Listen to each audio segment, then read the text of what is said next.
Assalamualaikum warahmatullahi wabarakatuh. Madayaw, maayong adlaw kaninyong tanan. Magandang araw sa inyo lahat. Proverbs 19 verse 21 states, "Many are the plans in a person's heart, but it is the Lord's purpose that prevails." It took me 47 years to understand that my life was never meant to be only mine. Unlike others, I may not have been born just to chase happiness.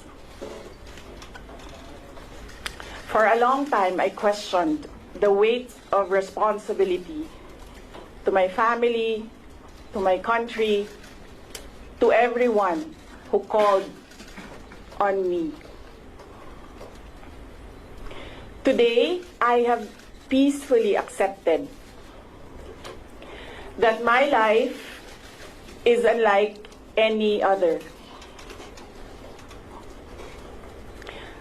Sa unang mga buwan ng aming mga termino, nakita ko na ang kawalan ng katapatan ni Bongbong Marcos Jr. sa mga pangakong binitawan noong kampanya. Pati na sa kanyang sinumpaang tungkulin para sa bayan. Dahil hindi ko kinaya na maging bahagi ng 2025 national budget na tadtad ng katiwalian. Pinili kong umalis sa kabinete kahit alam ko na mula pa noong 2023 na ang magiging kapalit ay ang aking impeachment. Mga kababayan, humihingi ako ng paumanhin. Patawad kung tinulungan ko mahalal si BBM bilang Pangulo ng ating bansa.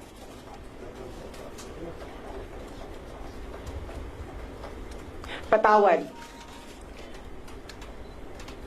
kung hanggang ngayon ay marami pa ring Pilipino ang nalulunod sa baha ng dahil sa malawakang korupsyon.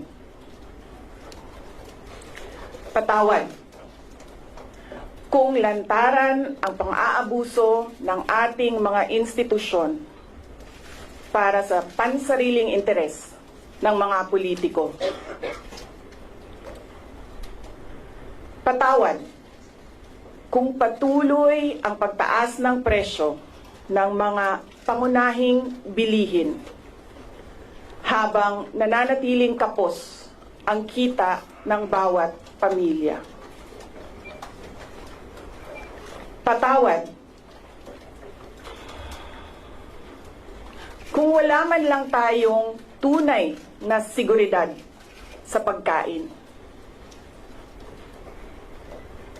Patawad kung may nagkakasakit at binabawian bigla ng buhay dahil sa kakulangan ng maayos at epektibong healthcare system. Hindi ako kailanman natakot sa pagsira nila sa pangalan ko.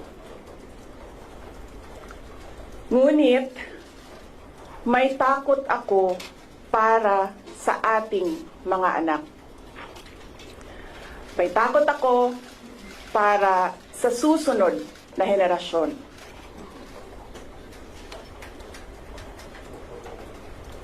May takot ako para sa mga kababayan nating walang bahay sa ibang bansa. Walang pangalawang pasaporte, walang ibang matatakbuhan kundi ang Pilipinas. Kahit ito'y patuloy na nalulugmok sa kahirapan.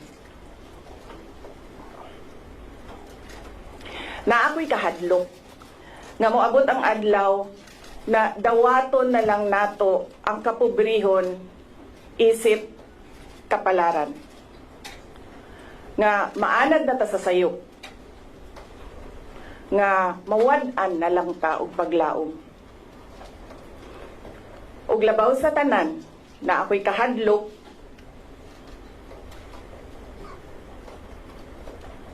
nga moabot ang adlaw nga wala na tay Pilipinas nga ikahatag sa atong mga anak. I cannot kneel before each and every Filipino to beg for forgiveness. Instead,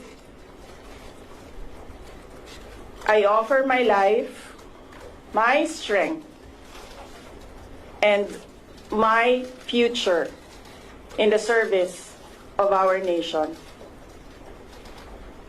Mga kababayan, ibalik natin ang tapang at malasakit para sa Diyos, sa bayan, at para sa bawat pamilyang Pilipino. Ako si Sara Duterte, tatakbo bilang Pangulo ng Pilipinas. Syukran.